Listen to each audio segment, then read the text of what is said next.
1995 में काका कलेलकर की कमेटी बनी थी कि जिस प्रकार से एससी, जिस प्रकार से कमीशन है, एसटी कमीशन है, अल्पसंख्यक कमीशन है, ओबीसी समाज का भी कमीशन होना चाहिए।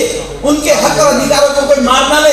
राहुल गांधी शोर मचाते हैं, अभी कहते रहते हैं ये सरकार मनुवादियों की है, ये सरकार बड़ी जाति वालों की है, कुछ नहीं दे रही।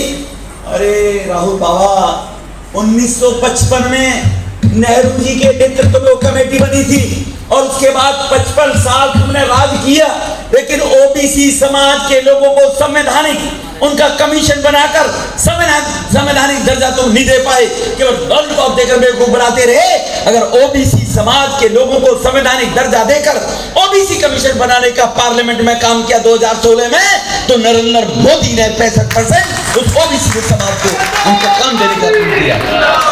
तो इसीलिए केवल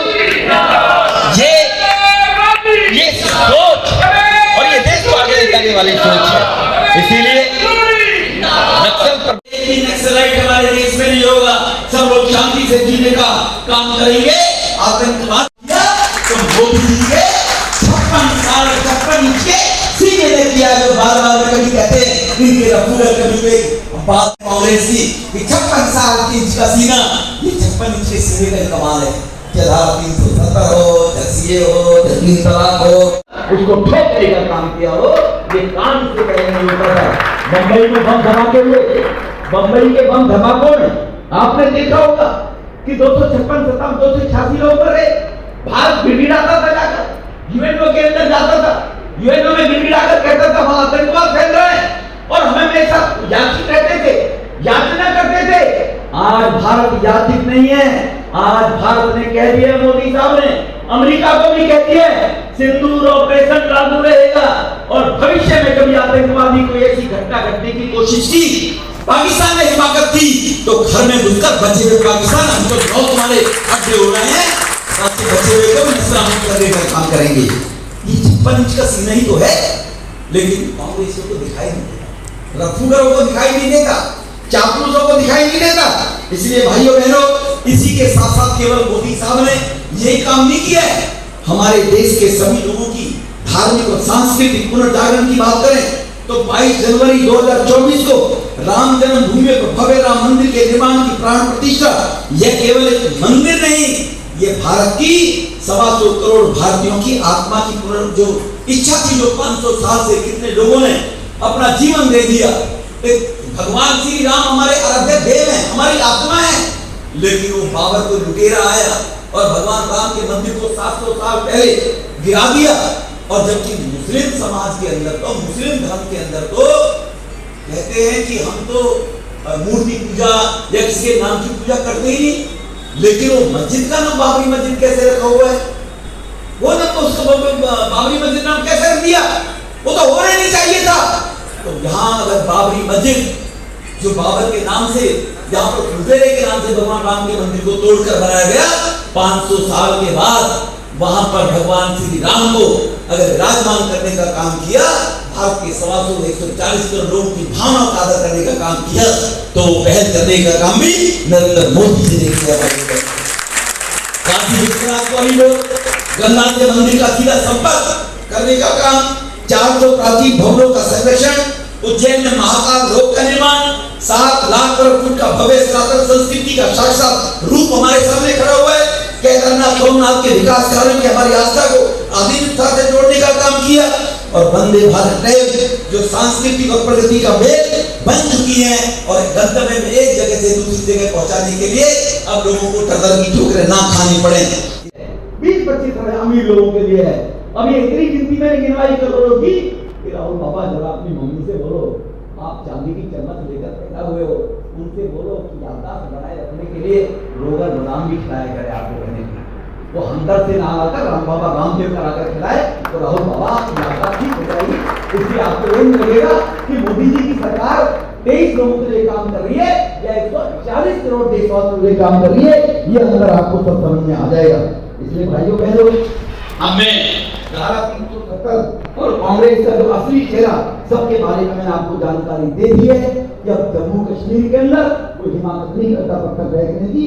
इसलिए ये विभाजनकारी जो सोच कांग्रेस की है, सीए पर भड़काना, पत्थरबाजों का साहस बढ़ाना, हमारे देश के सैनिकों का अपमान करना, सबूत मांगना, ये कहीं ना कहीं जो पाकिस्तान की आप भाषा बोलते हो, अब ये भाषा कितना भी विपक्ष बोले, भारत डरने वाला नहीं है। अब तो भारत डरता नहीं है, अब तो चांद पर भारत फहरा चुका है। तो युद्धम क्षेत्र के नागरिकों को जो 48 घंटे में निकालने का साहस मोदी साहब ने दिखाया है, ये भारत के ही लोगों ने 140 करोड़ लोगों के लिए मोदी साहब का काम करने का ये 11 साल हमारे लिए स्वर्ण काल के लिए पहचाने जाएंगे। तो ये जो हमारा किसानों की जिनसे उम्मीद थी, बहनों को थोड़ी छुट्टी मिलने की कहानी है, युवाओं की नौकरियां मांगता नहीं है, वो स्टार्टअप से नौकरी देने का काम करता है। ये नया भारत है जो झुकता नहीं है, रुकता नहीं है, डरता नहीं है और घर में घुसकर मारने का काम करता है। ये वो भारत है। इसलिए दिल्ली के लोगों को भी जो मोदी साहब ने कहा था, अभी दुष्प्रचार बड़ी जोरों से किया जा रहा है, दिल्ली में झुग्गी तोड़ दी जाएंगी, दिल्ली में गरीबों की झुग्गी उजाड़ी जा रही है, ऐसी बिल बनाकर पेश की जा रही है। दिल्ली में कोई झुग्गी नहीं तोड़ी जा रही। जो झुग्गियां कोर्ट में नाले पर बनी हुई हैं, सड़कों पर बनी हुई हैं, दिल्ली की जो झुग्गियां जहां पर हैं, जो 2014 से पहले हैं, उन गरीबों को हटाया जाएगा, लेकिन पक्के मकान देकर हटाया जाएगा। जो हमारे यहाँ में भी यहाँ पर जो झुग्गी हटाई गई है, वो सबको मकान मिल चुके हैं, क्योंकि 3-3 मंजिल थी, तो हमें 2-2 मंजिल के बदले में और 2-2 झुग्गियां दे दो। वो इसलिए बैठे थे, कोर्ट ने उनकी बात नहीं मानी।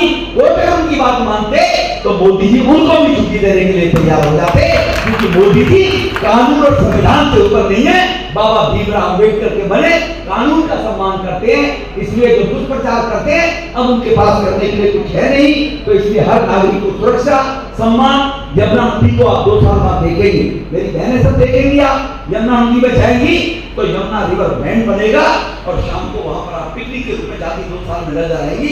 उससे पहले चुनाव भी कोई नहीं है, लेकिन लोगों को आप बताएं कि यमुना की सफाई के बाद अमित शाह जी ने अपने हाथ में लिया हुआ है कि जिस प्रकार से नर्मदा नदी और सब नदियों का विकास हुआ है, यमुना नदी का भी ऐसे लेवल में विकास होगा। 300 MGD का ट्रीटमेंट दिल्ली में लगेगा। दिल्ली में 900 MGD पानी है, दिल्ली के लोगों को 1250 MGD पानी चाहिए, 1250 1300, तो 300 MGD का ट्रीटमेंट 1-1.5 साल में लगकर जब तैयार हो जाएगा तो दिल्ली के लोगों की पानी की भी समस्या का निदान होगा। इसलिए मोदी है तो मुमकिन है। सर, आज विकसित भारत संकल्प सभा का आयोजन आपके द्वारा यहाँ पे किया गया है, इसका मुख्य मकसद क्या है, इसके बारे में? देखो, इसका मुख्य मकसद है लोगों को ये जानकारी रहे कि भारत ने पिछले 11 साल में कितनी तरक्की की है। कई योजनाएं ऐसे लोगों को जानकारी नहीं होती, वो उनका लोगों को लाभ भी उठाएं। प्रदर्शनी जो लगाई हुई है बाहर, उस प्रदर्शनी में दिखाया गया कि तुम किस प्रकार से कैसे अपने हक अधिकार प्राप्त कर सकते हो। आज अगर इस देश के अंदर आयुष्मान भारत योजना से 5 लाख रुपए का बीमा करके गरीब को इलाज दिया जा रहा है। पहले लोगों को अपनी माता बहनों को जेवर बेचने पड़ते थे। आज देश के अंदर जो WHO की रिपोर्ट के अनुसार भी 60 करोड़ लोग खुले में शौच करते थे 2014 तक, और 2014 से 24 के बीच में 12 करोड़ शौचालय बना दिए। और मुझे लगता है कि 1-2% ही रहा होगा, लेकिन फ्री डेफिकेशन के द्वारा आज देश में ये व्यवस्था कर दी गई है मोदी जी के द्वारा। तो ये जो डेवलपमेंट की काम है, वो ये हमारे जो बुद्धिजीवी इंटेलेक्चुअल लोग हैं, देश के जो समाज को मार्गदर्शन करने वाले लोग हैं, ऐसे लोगों को बुलाकर उनको जानकारी देने का काम था। उनको मीट बुलाया गया, उनको चाय पे बुलाया गया, ये कर। दिल्ली के अंदर जो तोड़फोड़ हो रही है उसको लेकर आम आदमी पार्टी सौरभ भारद्वाज जी हर झुग्गियों में जा रहे हैं और प्रचार कर रहे हैं कि भाजपा के खिलाफ प्रचार कर रहे हैं। और जंतर मंतर 29 तारीख का कार्यक्रम उन्होंने आयोजित किया, क्या कुछ कहना चाहेंगे इस पर? देखो, उनका लिफाफा फट गया, सौरभ भारद्वाज का लिफाफा फट गया। वो कितने दुष्प्रचार कर लें, कितना भी कर लें। अगर किसी झुग्गी में जाकर वो कह रहे हैं तुम्हारी झुग्गी तोड़ी जाएगी, टूटेगी नहीं, तो लोग कहेंगे तो झूठ बोलने आए थे, हम तो 5 साल हो गए। आज उनको डरा रहे हैं, लेकिन दिल्ली में एक भी झुग्गी नहीं टूटेगी। जो कोर्ट के ऑर्डर से कुछ नाले पर झुग्गियाँ हैं, राइट ऑफ वे में हैं, हाई कोर्ट जिनको कहता है, लेकिन सरकारी सरकारी ज़मीनों पर भी नहीं टूटेगी। 2014 से पहली जो झुग्गी सरकारी ज़मीन पर है, वो झुग्गी भी बगैर उनको अल्टरनेट जगह दिए बगैर नहीं तोड़ेंगे। ये मोदी जी का वायदा है जी। तो इसीलिए वो सरकारी ज़मीन पे तो सभी हैं, 10% ही होंगे प्राइवेट लैंडों पर होंगी, लेकिन सरकारी ज़मीन पर जो 30 साल 40 साल से बैठे हुए हैं, उनको भी, चाहे वो रेलवे और वाइल्ड लाइफ, इसके फॉरेस्ट और एक archaeological survey of India, 4 land नहीं होनी चाहिए। रेलवे तो इंफ्रास्ट्रक्चर बढ़ेगा, तो उसके लिए कानून मनमोहन ने भी नहीं बनाया था। 2007 में तो पार्लियामेंट में इस लॉ को यही लेकर आए थे कांग्रेस ही लेकर आए थे। केजरीवाल कांग्रेस के साथ है अभी वो इंडी गठबंधन में, तो बूझे कि भाई क्यों तोड़ रहे हैं। रेलवे की ज़मीन पर जो लोग बैठे हुए हैं, ये मोदी साहब ने उसको छेड़ा ही नहीं। उस कानून को एज इट इज आगे बढ़ाकर कहा कि 2014 तक दिल्ली में जो जहाँ रह रहा है वो वहीं रहेगा, एक्सेप्ट रेलवे, एक्सेप्ट फॉरेस्ट, है ना जी, और एक्सेप्ट तीसरी land archaeological survey of India. और जो कोर्ट ऑर्डर करता है कि दिल्ली डूब जाती है, नाले बंद पड़े हैं, नालों को ढक ढक के लोगों ने झुग्गी बना के बस गए वहाँ पर, जो 10 साल में केजरीवाल ने पैनिक फैलाया था वोट बैंक के कारण से, अब कोर्ट उनको हटा रहा है। तो कोर्ट से बड़े अगर लालू जी होते तो कांग्रेस के राज में लालू काहे को जेल जाता, वो तो रफूकर था लालू तो कांग्रेस का, लेकिन कोर्ट के कहने पर कांग्रेस के राज में लालू जेल चला गया। जब कांग्रेस लालू को नहीं रोक पाई तो कोर्ट के ऑर्डर को मोदी जी कैसे रोक देंगे, ठीक है ना। सर आज का जो कार्यक्रम है इसको लेकर क्या कुछ कहना चाहेंगे? देखिए, एक तो आज हमारे डॉक्टर श्यामा प्रसाद मुखर्जी जी का बलिदान दिवस था, और उसके साथ साथ केंद्र सरकार ने, मोदी जी की सरकार ने जो 11 साल पूर्ण किए हैं उसके लिए उनकी उपलब्धियों के बारे में, और आने वाले समय में किस प्रकार से पूरे भारतवर्ष का विकास होना है, लोगों को किस प्रकार की सुविधाएं पीछे मिली हैं और किस प्रकार की आगे मिलनी है। लेकिन ये तभी संभव हो पाएगा जब सभी लोगों का साथ बना रहेगा और सभी लोग एक संकल्प लें कि हमें भारत को 2047 तक विकसित भारत बनाना है। सांसद जी के द्वारा आज सबको संबोधित किया गया और मोदी जी के 11 साल के जो कार्य हैं उनके ऊपर प्रकाश डाला जा रहा है, क्या कुछ कहना चाहेंगे? देखिए, मोदी जी ने पिछले 11 सालों में अर्थव्यवस्था जो 7वें नंबर थी, आज हम विश्व की सबसे बड़ी चौथी अर्थव्यवस्था है। देश की प्रति व्यक्ति आय लगातार बढ़ रही है। जल्दी जैसी मोदी जी ने संकल्प लिया था कि अभी 2030 से पहले भारत तीसरी सबसे बड़ी आर्थिक शक्ति होगी, वो बनने जा रहा है, और 2047 तक पूरे विश्व में भारत को एक आर्थिक महाशक्ति बनाना है। उसके लिए आज ये बैठक में लोगों से विचार विमर्श भी किया गया, और आने वाले समय में आप देखेंगे जिस प्रकार से मोदी जी ने अपनी योजनाओं को एग्जीक्यूट, देखिए योजनाएं हर कोई बना लेता है, लेकिन उन योजनाओं को परिपूर्ण करना, देखिए हमारे देश में संसाधन बड़े सीमित है, और हमें उन्हीं संसाधनों के साथ अपने देश को एक अगले पीढ़ी में लेके आना है, हमें देश को एक विकसित राष्ट्र की श्रेणी में लाना है। तो उसके लिए सबको मिलकर प्रयास करना होगा। आज हमारा देश विश्व में जनसंख्या के हिसाब से सबसे बड़ा देश है, और सबसे बड़ी युवा शक्ति भी भारत के पास है। तो उस युवा शक्ति को एक इस प्रकार की डायरेक्शन मिले जिससे देश भी विकसित हो और लोगों का अपने आप में भी पूर्ण विकास हो। इसी संकल्प के साथ आज पूरे देश में ये 11 वर्ष की उपलब्धियां और आने वाले 2047 के लिए लोगों को उसके लिए प्रेरित किया जा रहा है। तो उसी के लिए आज इस सभा का आयोजन किया गया था।